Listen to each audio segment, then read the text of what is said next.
ইয়া ভাই বিয়ার আমার বাতাস দে। ওই ভাই আমার একটা মজা লাগে। আল্লাহ ভাই এটা তো বাতাস ছিল নি, বাতাস দিছিল তো আমরা শুনি, এটা তো বাতাসের কোনো না।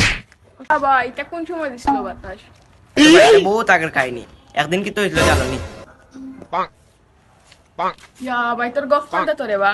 আমরা তুমি তো তাহলে হো আমি নিমু। ভাই তোমার গপ্পানটা শুনি আমার 3 দিন মুখে দিবা থামাইছে না। আবার কোন লাগে তোমার গপ্পানটা বন্ধ করো। আচ্ছা তো ভাই এটা বাদ দাও। কিতা আগে নানি ভাই আমরা আগে যে রোজ দিত বুঝছো, আর আমরা কিতা করতাম ও উদলো উদলো যাইতাম। আর আর এখন তোর মাঞ্চের আছে নানি তোমার উদ কিতা গরম গরমের ভিতরে জেলা আরাম পায় নানি। আগে তো আমরা মনে করো বাইরে বেলা আরাম পাইতাম। আর রোজ দিন আমরা বুতলো বড়িয়া নানি খাইতাম, যে মিষ্টি লাগতো ভাই। আচ্ছা ভাই আগে ওরা দিন আসতো নি। আমরা লাগি কতখান রাখে দিলে না হেন তোলা বলি আমরা খাইলাম না। ইয়া ভাই তোমার কথা অন্য মনে হইলো সাথে নি ফাল মারিতাম। তো একটা কথা মনে করিয়া দিলাইলে, আগে জানো যে আমরা 5-6 তলা বিল্ডিং থেকে ফাল মারি পড়ে যেতাম, কোন তো হইতো না। আর এখন কার্যকর ফুয়াইন দেখি তা একতলা থেকে ফাল মারি পড়ি গেলে আত্ম ভাঙ্গি যায়। ভাই তুমি যখন খাই জায়গা থেকে ফাল মারিও।